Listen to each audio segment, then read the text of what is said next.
Hello? Hello? Anybody there? Sagar? Sagar, I can't see anything. Where are you? Manisha, I'm not able to see you. I think you have been eclipsed. Oh my god, you were Yeah, right. What is this about eclipses today, Sagar? this is quite a coincidence because we have a today special session with Dr. D.K. Hari and Dr. Hema Hari on eclipses. Oh my god, I think it's time to introduce our special guests for today. Let's welcome Dr. Absolutely. D.K. Hari and Dr. Hema Hari. Namaste, sir. Namaste, ma'am. Welcome to the show. Namaste. It's so good to see you all here. How have you all been? It's a pleasure. They've been wonderful. So, sir, since the topic is about eclipses, I have always wondered, even when I was a little child, I used to find eclipses very fascinating. It's a cosmic phenomena. The Earth, the Sun, and the Moon all work together to get an eclipse. Could you tell us a little bit about what exactly is an eclipse and when does it occur? Actually, it's very interesting, what you both just experienced, you not seeing Sagar and Sagar saying, hey, you've been eclipsed. The word for eclipse in India is grahan. Such a beautiful word. When you say the English word eclipse, you have to go to a science class to understand what it means. But if you look at the English word grahan, Indian word grahan, which is the same in almost all Indian languages, you automatically understand what it means. It means taking possession. So beautiful. So taking possession of what? So we normally think grahan and graha. Even if you go down further from grahan, the base graha itself means to take possession, to occupy. That is why you call your house as graha, because there is such a huge cosmos. Then you have the earth, and on the earth you have this India, and then you have your village or city, and you've taken this particular space to be yours, to occupy it, and that is now your home. So, which is why even the planets which are in the sky, or even a star like sun, in Indian thought, we have called them as graha.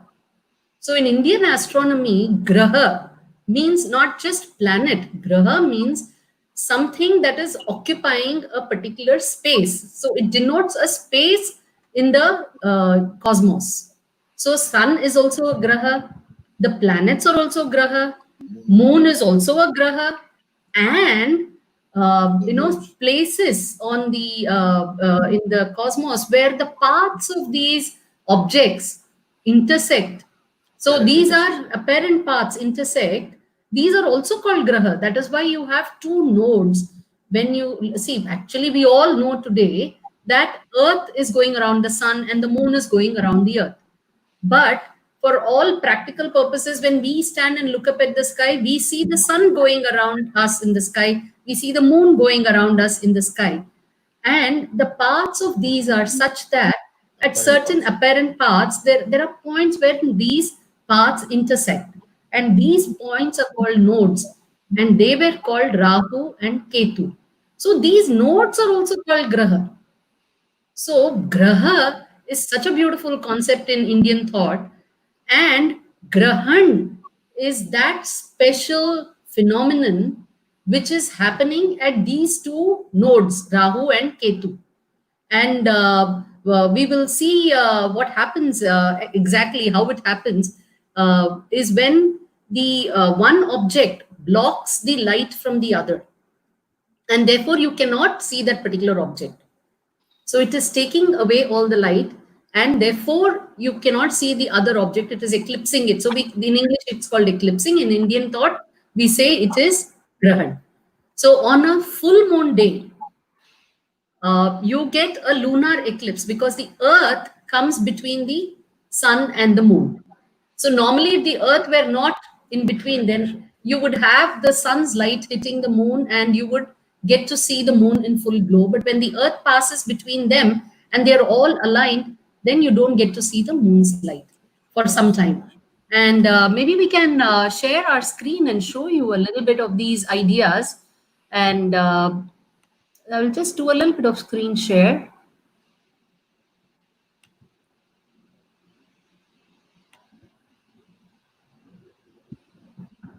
So do you know, Sagar, that was very interesting. Having a proper reference point in life is very important. You bet. Absolutely. You bet. So let me know, ma'am, whenever your screen is ready, and I'll add it to the screen. Yeah. So Sagar, what's your reference point in life? Guru. Jupiter or Shri Shri? Whichever way you see it, it's both the same for me. The eternal pervading Guru element. So we have a very interesting screen here. So should I add it, ma'am? Yeah. Please. Okay. So can you see here? Yes, we are able to see. Everybody able to see this? So this is, we have animated how you have a lunar eclipse and a solar eclipse. So you have the moon going around, and whenever the moon is in such a position where the earth is coming between the sun's rays, and typically this would happen on a full moon, because that is the time when the moon is in a straight line with the sun and earth. Likewise, in solar eclipse, the moon comes between the earth and the sun and blocks the sun's rays. That is when it is a solar eclipse.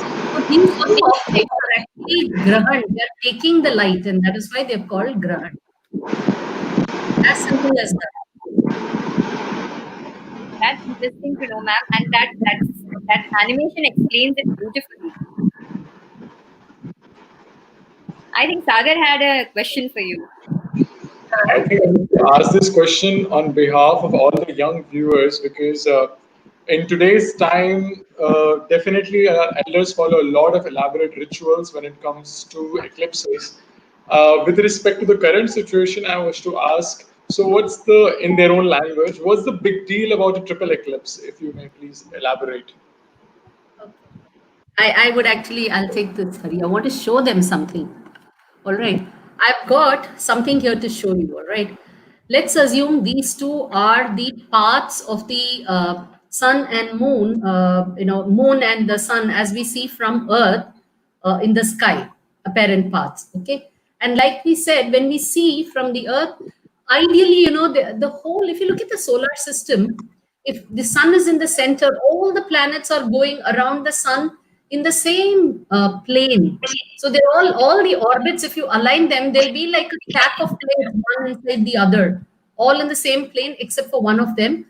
But the moon also is going around the earth, but in a slightly angled plane. Slightly angled.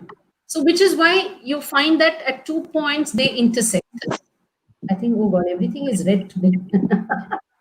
It's a red letter day.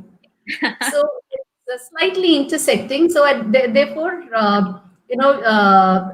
if they were actually in the same plane, you know what would happen? It would mean that every 15 days, every new moon and every full moon would be an eclipse. But because they are angled, it's not always that they come in perfect alignment. So you don't have an eclipse always. You have typically about 5 or 6 eclipses in a year spread over the year. And some of them you will see from your country, some will be seen from the other side of the earth and so on.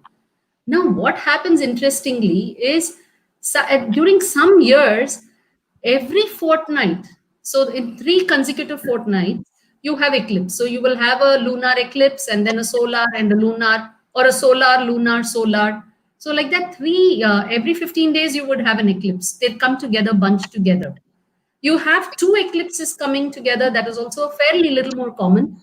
3 eclipses happen. We got interested in this, when we were doing the historicity of Krishna, where in Mahabharata, it is written that during the times of the Mahabharata war, Kurukshetra war, and also when Dwaraka submerged, there were 3 eclipses in a row. In fact, that is what worries Vedavyasa, who's writing, who's chronicling it.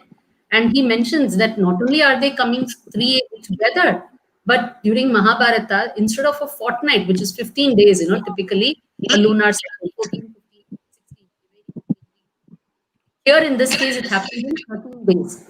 So that is when we got intrigued and we started exploring this phenomenon of triple eclipse. And we found that there are some periods when there are more triple eclipses happening, 3 triple eclipses in a year happening, in bunches of, let's say, a decade or so. And then there is a few years when they are spread out. Then again, they come together very, very close. Then again, they get spread out. This is obviously because everything in the universe is in a pattern. But interestingly, when such things happen, we found that at least as far as recorded history goes, we could correlate it with some disturbing situations around us. Like, for instance, when the world wars were happening, the First and Second World War, we can actually share that screen again. Just a moment.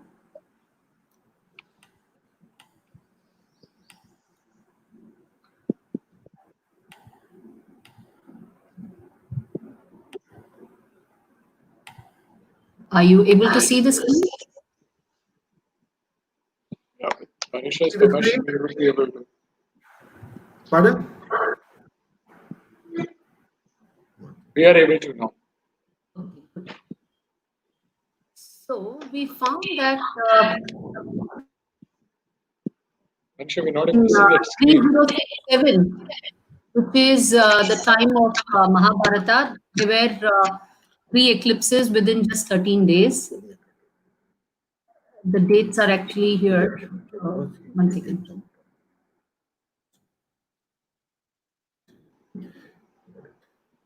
See, what happened was before the Kurukshetra war started, the author of the book Mahabharata, that is Vedavyasa, he was looking at the skies because he was worried about the war going to happen. And who are going to fight the war? The Pandava and Kaurava princes. Who are they? They were his own biological children. I mean grandchildren, his own biological grandchildren. So he was worried that his grandchildren were going to fight a mega battle. So that worried grandfather was looking up to the skies. When he was looking up to the skies, what did he see? He saw 3 eclipses happen in 1 month. So he records it in the text Mahabharata, which is coming useful because these eclipses, as Hema just said, it keeps repeating at some periodicity, and there's something called Saros cycle for that. So when he saw this, he records it. And when did these eclipses occur? Actually, when you use this, the first eclipse occurred on 29 September 3067 BCE. The second one on 14th October 3067 BCE. That's a solar eclipse. See, like that. First was a lunar eclipse. Second was a solar eclipse. Like pretty much like what's happening now. And the third one was followed by a lunar eclipse. So, and then the war happened for you. So that was sort of ominous for him then. Very interesting that 5,100 years back, you were able to have a similar pattern of 3 eclipses in 1 month recorded in history in the Indian soil. Isn't it amazingly interesting? Absolutely. So this I have a question to ask at this stage that we have definitely witnessed a lot of there have been eclipses which have coincided with significant historical events which have definitely brought about a shift in the course of human history. Now, with respect to the current situation, because I believe we would be very concerned with what's happening around in 2020, and we have this triple eclipse facing us right now. So, how do you think is this going to aggravate the current situation? What are the altering impacts going to be, and what can be done to remedify it? I would prefer, instead of using the word aggravate, obviously I wouldn't prefer to use the word aggravate. Instead, I would like to use the word shifts occur during these such events.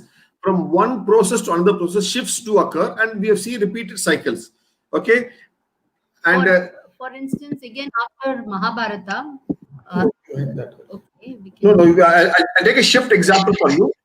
For example, after Mahabharata, 6 years after that, you had the city of Dwarka being washed away.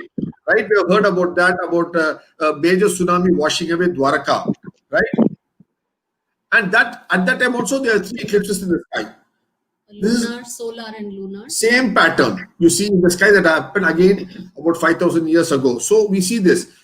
Interestingly, all this happened. Interestingly, if you look, in the early part of the 19th century also you had such eclipses. 20th century, we had, see, this is during the World War I. Okay, You can see 1913, 1915, 1915, 1916. You have a bunch of eclipses. During World War I and World War II, you see that. And then again, Yes, this has been interestingly shown in your videos as well. I saw those videos which are present on your YouTube channel. now I'll show you. Now I'll show you something very interesting. In 2009, also we had this kind of a triple eclipse, and that time we actually said that between 2009 to 2020 again is a decade where you're having triple eclipses almost every alternate year. So 2009 you had, 2011 you had, 13, then 16, 18, and now 20, which is what you have. Then again, there's going to be a gap, and then again they will start coming again. Now, if you try to correlate, see, fundamentally, there is, let me stop the screen share.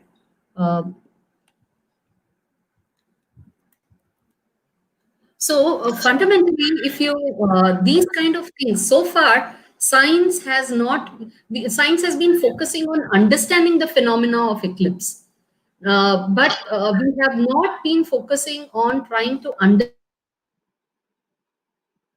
to people living on Earth and Earthlings, as we call them. Earthlings. Because No. it affects birds, animals, plants, fish, everything. So instead of just calling us humans, we're also an earthling. So we have not been really focusing, whereas our ancients seem to have had a very good handle on this. They could predict, and they could use that knowledge suitably. Now, given that, since we are now grappling in the dark, we don't know, we are not very confident about our the methods that they had used. We have to now pick them up, pick those strings up, because we've had a long gap of about 100, 200 years where our own traditional knowledge systems were not allowed to be practiced as much as they were earlier. However, we still have places where they still flourish. But given that they had a handle, and the fact that you are able to see a pattern, that there have been instances, correlate now with what happened in 2009 to 2020. This period, if you see, in 2009 is when you started out with this bird flu. We do know 2009 to 2020, this last decade, we have seen a lot of flux in the world in terms of political developments in each country as such, geopolitical developments across countries, and also we have seen a lot of common concerns in terms of economy, in terms of health. Bird flu started in 2009, and I hope we end it with this corona in 2020, and nothing more after that, hopefully. But we have seen Ebola, we have seen so many things in this period. You may always say that, yes, that is because science has developed, and therefore we are knowing about all these things. We are knowing about it, we are giving it a name, but the fact that they are happening cannot be denied. So is there some correlation is what now we'll have to start opening our mind to. There is no definite fixed answer, but then I think if we are open to asking these kind of questions, and if we are open to invest some time and effort to go to those sources and try to understand from that perspective and see, then perhaps you will get to some conclusive answer. Thank you, ma'am. That was very interesting, because while my grandparents were, like you rightly said, while they may not have been aware of the reasons, but there were a certain set of customs and rituals that we would follow at home. But fortunately, unfortunately, my friends today, just brush it off as probably superstition. Whereas in the scheme of things, the planets may definitely be affecting us, like you rightly said, that we need to open our mind to this. So my question to you, ma'am, is that if planets sitting somewhere can affect us, so how do we as a younger generation accept and open up to this fact? I'll take a simple example for you.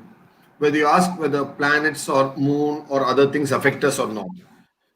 Every month we have a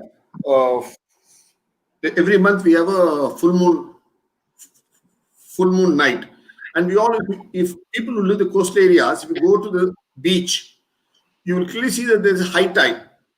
The waves are up by about 1 foot to 1 meter. Clearly on all the seas, and it's basically rough seas on a full moon night. Okay, that's because of the gravity pressure that a moon exists on the waters on Earth. So they rise by about a foot to a meter, depending upon other circumstances also. The Earth is made up of 70% water, because of which the waters exerted by the gravity of the moon are able to rise. Let's recognize that our brain is also made up of 70% water. Our brain is also made up of 70% water, which means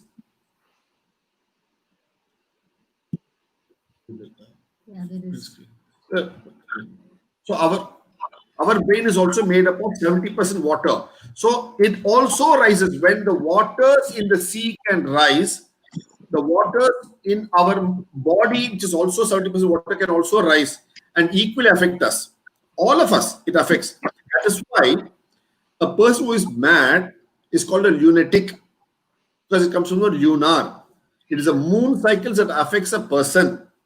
Very clearly, it is. That's why we give the term, English term, lunatic, for a guy who is crazy. Empirical correlation, now biologically accepted correlation between this. That's a beautiful point. And coming to the point, like where our ancestors have said that, should I follow? I mean, this is very, very, answer will be very clear given the current situation and how we have handled the epidemic COVID itself. If we had told, a few months ago that these are the steps you should take, maintain your personal hygiene, social hygiene, all of that, no youngster would have accepted us on face value. They'll say, oh, you're just saying something, it's all olden thought and so on. But now after COVID and looking at how effective it has been, we are willing to now respect those statements and even the form of greeting using namaste. So when this, now we have been able to, because we faced COVID and it came in handy, we understood. So unless somebody goes, we don't have to wait for somebody to go and prove the other things also. We should learn to take some of these as a given that our ancestors had such a good handle, and try to follow them and parallelly investigate how they bear the effect. So if they say do not eat during an eclipse, or if they say that there are certain grass like darba which have a good effect in preventing certain harmful rays during eclipses, I think it is worth to take them at their face value and also parallelly explore them from the angle of science. As Gurudev has often said, kuch maan ke chalo, kuch jaan ke chalo. So you have to accept certain practices and take them along. At the same time, jaan ke chalo, know the reasoning behind it. It's a good mix of both. It's an intertwining of both that is important. Accept certain practices which are good for us, not just for the individual, but the whole family, the society, and the civilization, and also try to understand the significance behind it so that we can explain to the children of today who want to tell me why. See, we are the generation where you have to tell me why. Everything is, you have to explain. So we have to have both. And it's a judicious mix of both that will see us through. So eclipses are natural phenomena that occur. They keep occurring through the ages, and we've got to live with it and appreciate them. They're a phenomena of nature, and we need to appreciate these eclipses beautifully. And as Hema just said, we are, after all, earthlings, and Earth is part of all these things, and we're going to learn to live with it. Can you go to that slide? I'll just show you one slide that we made some time back. This is, I thought, quite profound about. Come back to later.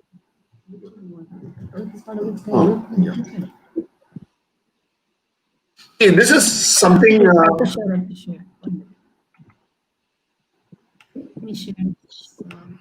So what I really found interesting was, Sagar, that if we have burnt our hands in the past, it's a learning, it's an experience that we would draw upon. It's wisdom, it's not superstition. So I think the point very rightly, as ma'am has mentioned, that if there are certain, certain rituals or traditions which have been made, it's based on their experiences, and we should be respecting that. Thank you, ma'am. It's a very interesting perspective. You said it very nicely, Manisha. You put Said it, rounded it up very nicely. Do you get to see this slide now? Yes, sir, we can Yes, see yes. it. This world is a part of that sky. What we are in this modern world think is the earth is here, it's all solid, terra firma as we call it, and the sky is somewhere up there. What we do, what we fail to recognize is the earth itself is a small speck and is a very much a part of that sky. We are in the sky. We are in the sky actually. It's not like earth is separate and sky is separate. There are two different things. We are hanging in the sky. This And earth, therefore, everything in the sky, we are an integral part of all of that. And we are also very much a part of all the drama that is happening. And we exert a lot of influence, and we also get influenced by the others who are also in the sky along with us. We are all like one traffic in one traffic jam, how on a road everything is going. We are also going in the same sky. So that we don't understand, and we look at ourselves saying, oh, we are earth and nature is everything else. We fail to appreciate and understand that we are also nature. actually, there are two things here. Because for the present day children, they think nature is just a few times a year you see nature and come back. Yeah, what you see in the zoo is also part of nature. What you see in the trees and birds is also part of nature, but we are also part of nature. That is why we have this very famous and profound statement right from our Vedic times, which says, Yata Pinde Tata Brahmande. It means, as is in the smallest microcosm, so it is in the largest macrocosm. It's a reflection. The smallest atom, the shape and how it moves around with its electrons and protons and neutrons, to what moves around the sun in the solar system, what you call the Surya Malika, Surya, Sun, Malika, Mala. So all the planets are the Mala around the sun, Surya Malika. So if you see, it exactly mirrors to an atom. Similarly, if you look at a galaxy, it again mirrors to that. The sun is a Mala within the galaxy. Our sun, which is a center, that's continuous. So that's what it is. So this almost appears like a bird in the sky. Absolutely. And this connects to the next question that I wish to ask, that while our elders follow elaborate rituals during eclipses, and on the contrary, the younger generation finds it difficult to comprehend how come large celestial bodies which are far, far away from us would have an impact on us. So if you could tell us, how do eclipses affect us in our life, taking into consideration some of the mathematical and scientific aspects which are involved? Couple of things. Coming to mathematical and scientific, I am, like I said before, the effect of eclipse, I'm not so sure has been documented from that perspective as an effect. But the occurrences have been very well documented, when they will occur. So maths to predict when eclipses will occur very accurately is very well matured. It's perfected. And if you go, there are NASA, and there are some particular sites where you can find details about eclipses. And actually, it's not just now. These were available right from Vedic times, when they could calculate and predict. Interestingly, we talking about dismissing what our ancestors' knowledge they had. Today we say, oh, Jyotisha, it is all astrology, it is predictive. But actually, the word Jyotisha was used for astronomy. In Indian thought, it means astronomy, anything to do with bodies of light. Jyoti. And they had three types of Jyotisha. One is Siddhanta Jyotisha, that which you can see and perceive, and that is all about observational astronomy. Okay, like the star is here. Today, what you would call astronomy is like Siddhanta Jyotisha. Then you had Ganita Jyotisha, which is all about the maths that goes into calculating the movements, the orbit, the time it takes, and therefore predicting when the event will happen, predicting the phenomenon, occurrence of the phenomenon. So that is Ganita Jyotisha. Then you had the Falaka Jyotisha, which you can equate to astrology. The fal, the fruit.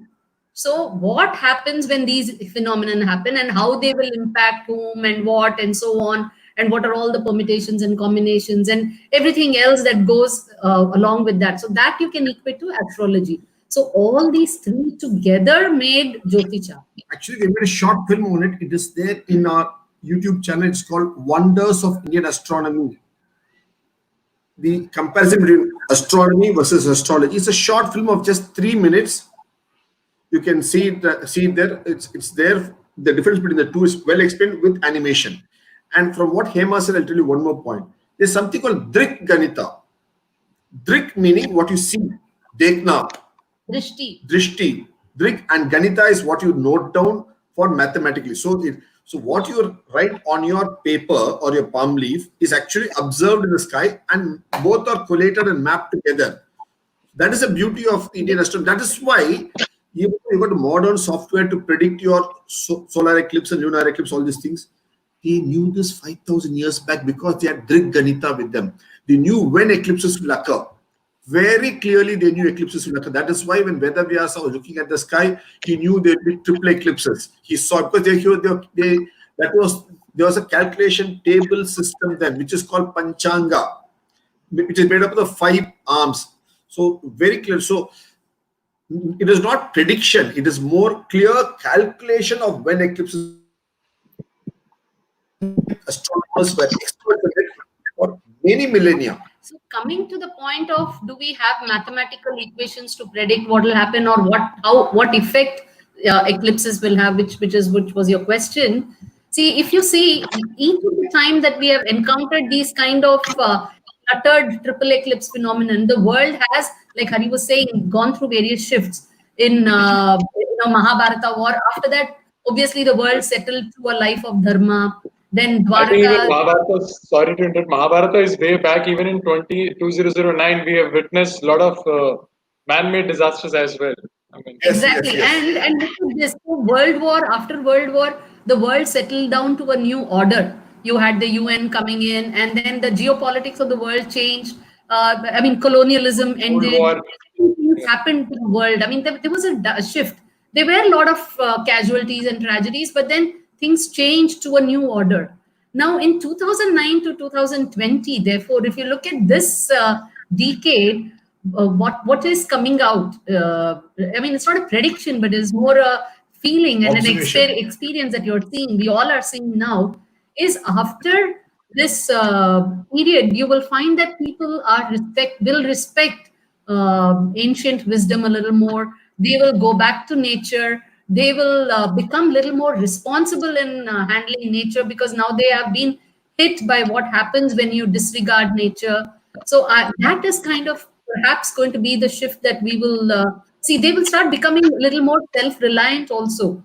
They will start cutting down on their needs, their footprints. They will reduce. Now we have understood that we can work more from home. You don't have to do so much of travel. Certain things can be restricted.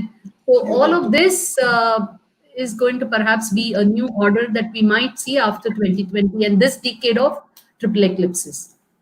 I've also been having thoughts along similar lines, because even though the greatest developed nations around the world were prepared for a third world war, but they never expected that a Kita would have done it to them, forced everybody to stay indoors.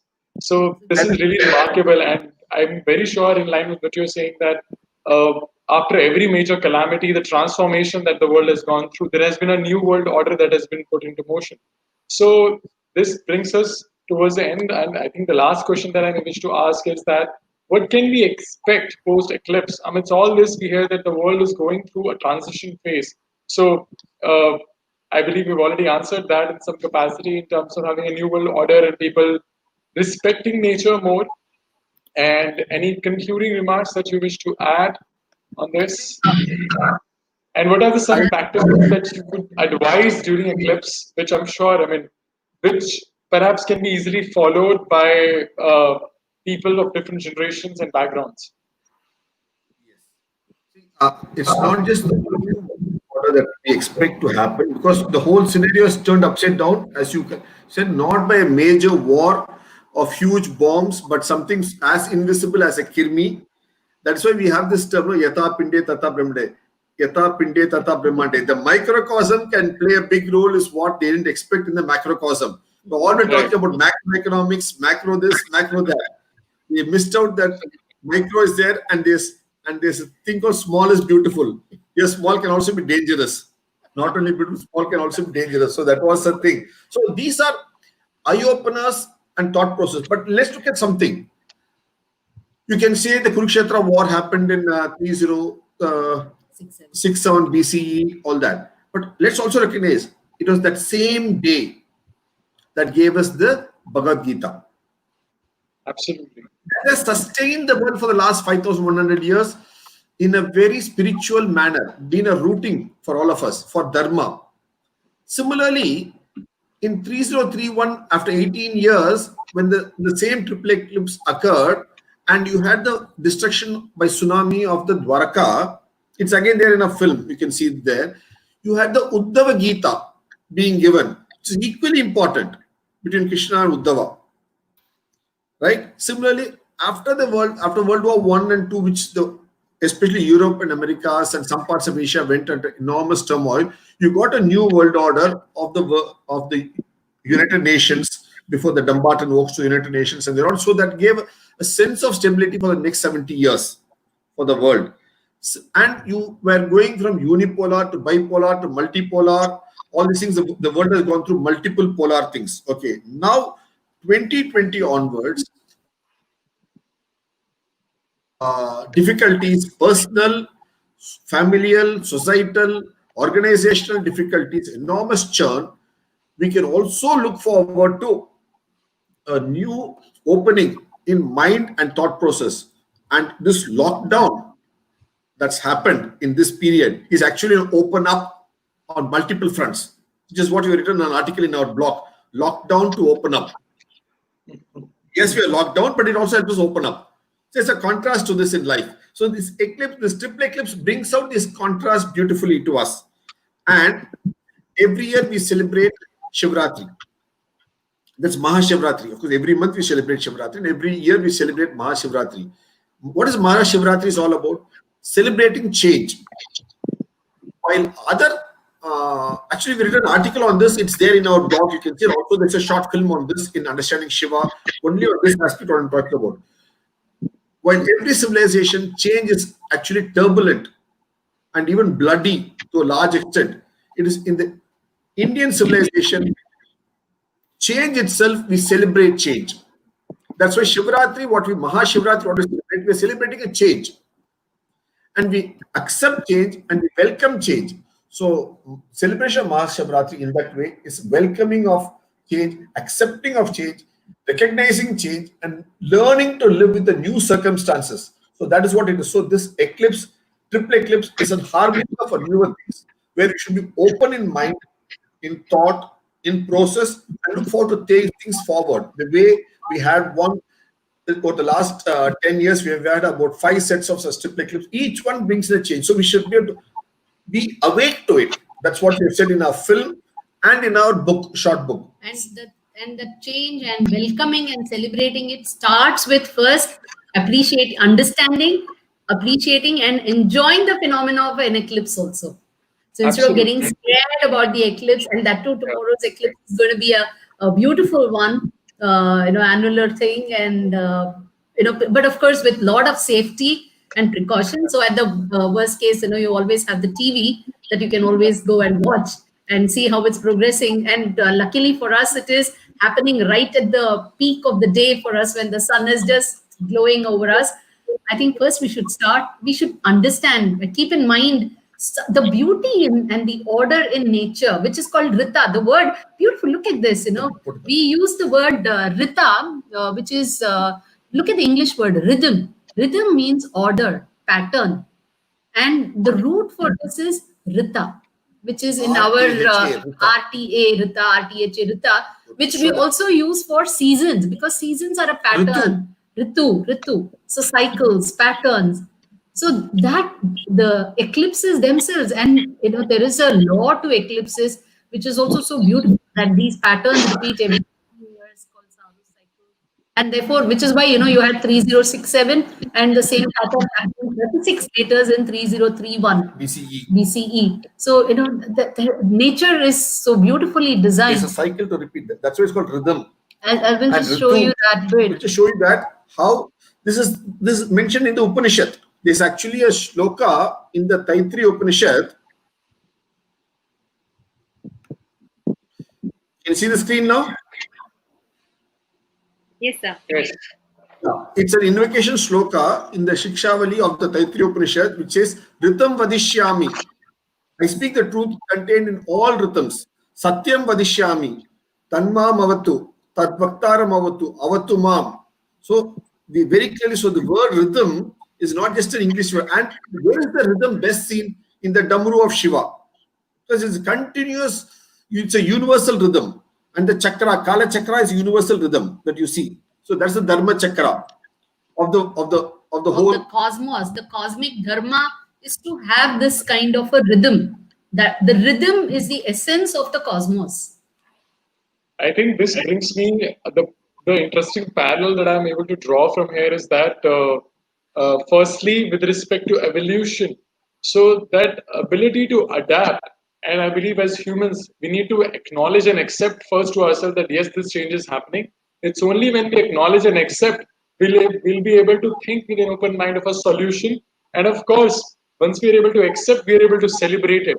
And with respect to this cosmic rhythm that you're talking about, I'm able to draw the parallel with the movie Matrix, wherein the creators, the architects, the team of architects, as they talk about going into this pattern, this cycle, that they create the world and then they destroy it, and they've done it multiple times. It's all like an eternal play. And this really is an eternal play. And I feel definitely this beauty of Indian civilization being that inherent acceptance, not denial, because one can just blatantly go on denying this, everything, boycotting and rebelling against it, but that doesn't serve the purpose, that doesn't create harmony.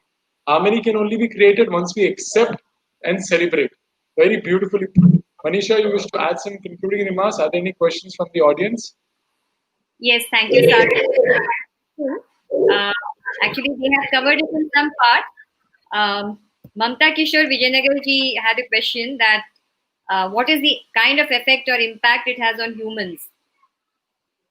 I guess we pretty much answered. See, exactly saying this is what it will do to your. I mean, will you get a fever, or will you buy a house, or that kind of a thing is just reducing the whole idea itself. The idea is to understand that it has a much larger impact and an influence, and be open to see and spot that and tune yourself in that line. You have to make your own future in line with all of this. And as you said about waters, no, the earth is made up of 70% water. Our body is also made up of 70% water, and whatever affects our earth because of the planetary movements. After the earth is a planet and part of all the planetary movements. Whatever affects it, when the earth is in its position because of the magnetic pull. Otherwise, earth would have gone off somewhere. It would have gone on visiting some other galaxy. It's here because of the magnetic pull exerted by the sun, the moon, and all of the planets together. All of them are here, mutually exert on each other. That's why that is what the concept of gravity, Gurutva, Akarshana. That's what it comes. We have made a short film on Gurutva and Gurutva Akarshana. It's there in our YouTube channel. You can see that there. And in fact, even on the eclipse, I'll just share the screen. There are some reading material that people can go to. Let me just, you can show that. Yeah. Ma'am, there's one more question from the audience. Can you take it? Why do we observe fast during eclipse? I just share this and show that to you. I'll answer that question. No problem. I'll just finish this and go to that. Yes, sir. Back. Please let me know when I need to show it.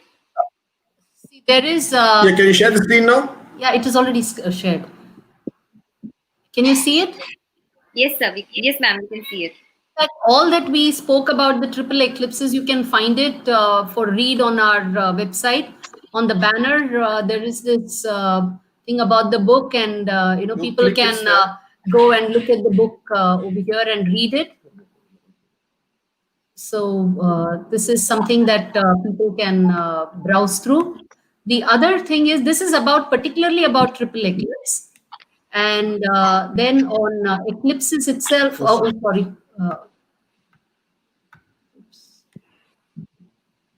On eclipse itself, there is a book that they can read. There's a small book. It's actually a mini book, what we call. Where is that? It's down. It's down there. Yes.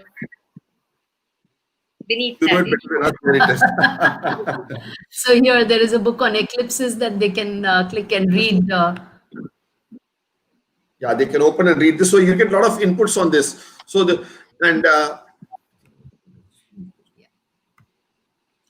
you can see that, okay? And ask the question you asked, say about food, the time of eclipse. How do we digest our food? With enzymes. And our body is also then agitated. When everything, see, the birds get agitated, the animals get agitated at the time of eclipse. All of us have honey, madhu. There's a cycle for the bees to collect honey between the two lunar cycles. And when they consume honey, so everything on earth, every plant fertility is controlled by the lunar cycle. And woman's fertility cycle is in sync with the lunar cycle of 28 days. And also, if you look at it, the entire digestive process also, what you ingest and then what goes out, it is highly subjective to the gravity and gravitational force. As the Actually, Adi Shankara speaks about it, apana. Without apana, the gravitational force, how do you expect the astronauts in space to digest their food and how to excrete their excreta? So it is very important, and these kind of periods when you have eclipses and things are so much in alignment that the forces, the net force acting on you is difficult. I mean, is different from what it is on other days. You have to give cognizance to that idea, and you have to therefore, if people over so many years have experienced, gone through it, and therefore said these are the do's and these are the don'ts, you have to you better give cognizance to it to benefit from it. From what I'm able to understand, I feel that during these special times, whatever people can do to draw their mind inward and meditate, I think so. That is why to kind of cut all these distractions with respect to food, etc. Because food is a very big distraction for people. So if they're able to calm their mind and discipline their body, definitely, as Dr. Adhikari rightly said earlier in the conversation, that our body is made 70% made up of water. So if we are able to discipline ourselves, definitely all the funny things that may happen otherwise will be minimized. Yeah. Manisha wants to add something very interesting. You won't become a lunatic. Yeah, you won't become a lunatic. Yes, Sagar, that's very interesting. So, it is also a time when we all need to come together, meditate. So, there's a wonderful program that we have scheduled for tomorrow, where, lakhs of people are coming together to chant the Hanuman Chalisa. It said that Hanuman ji has, he is more powerful, so he'll be able to, protect us. So, we are going to chant Hanuman Chalisa 11 times exactly at 11 a.m. tomorrow. And it is said in the scriptures also that any spiritual practices done during this time will yield 10 times more results. So please do join us for the Hanuman Chalisa recitation at 11 a.m. tomorrow. Sagar? Yes. So thank you. I believe it's Yoga Day. Yes, absolutely. We're celebrating the International Yoga Day as well. So, in line with that, we're going to have celebrations throughout the day. So, thank you so much for joining us in this special session. We would invite all the viewers to go and check out bharatcan.com website, which is an ocean of knowledge because those who join us late, Dr. D.K. Hari and Dr. Hema Hari, have been pioneer scholars. They have written numerous books, produced various documentaries on every topic under the sun, and they're an ocean of knowledge of themselves. So, thank you so much. We also invite you to follow our Art Living Children Teens official handle for further updates. Subscribe to our page on YouTube, like our page on Facebook as well. Thank you so much. Rosal. Thank you. And I would also we have a very interesting program on the same channel in the evening at 6 p.m. We have a Doctor Speak. It's a conversation with experts on children's and teens' health. Do join us at 6 p.m. today. Thank you so much. Jai Gurudev. Jai Gurudev.